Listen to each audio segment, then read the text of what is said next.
8 major deals this week are reshaping how European companies compete globally and build sovereign infrastructure. Let's start with AI. Microsoft just announced billions in investment to expand Mistral AI's data center capacity across Europe, integrating Mistral's models directly into Azure, Copilot Studio, and Microsoft Foundry. This is huge because it gives European governments, banks, and healthcare systems access to sovereign AI infrastructure they can control themselves. Meanwhile, a European consortium called Ether is building what they're calling an AI Gigafactory in Strasbourg. The project combines Cyperl, 2CRSI, Dassault Systems, and others to create 400 megawatts of compute capacity by 2027, potentially unlocking up to 200 million euros in European Commission funding. This is the most significant sovereign compute project Europe has ever attempted. Humanoid, a British robotics startup, just raised $152 million and hit a $35 billion valuation, becoming Europe's first humanoid robotics unicorn. The really important part is that Schaeffler, the German automotive supplier, is committing to deploy thousands of these robots at scale. That means by 2030, Schaeffler's humanoid order book could hit hundreds of millions of euros.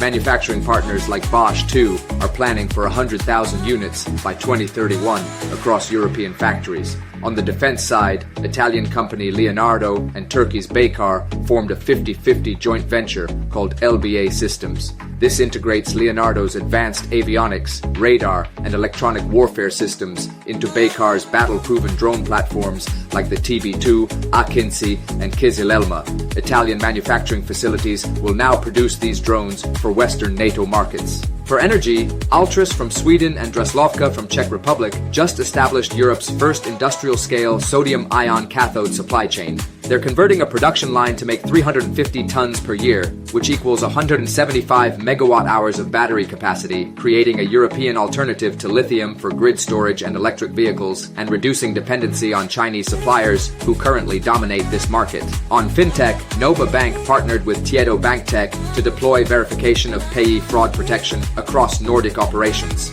This dual scheme implementation reduces authorized push payment fraud by about 30%, delivering immediate P&L improvements while achieving regulatory compliance before mandatory deadlines. Group BPCE in France and Nexity just announced they're forming France's largest integrated real estate distribution platform, launching January 2027.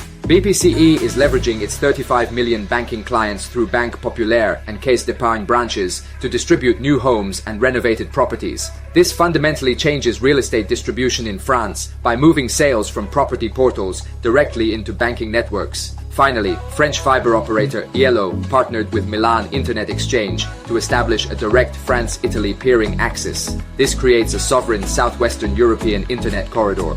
European carriers can now exchange traffic locally through Lyon, Nice, and Milan, instead of routing everything through northern European hubs like Frankfurt and Amsterdam. What ties all these deals together is European industrial sovereignty. The window for European companies to secure their competitive position is open right now, but it won't stay open forever. If you want to deep dive into each partnership's key metrics, people behind the deal, strategic implications, who is affected and who wins, just click the link in comments. Check the latest partnerships at GcTechAllies.com's newly built partnership feed.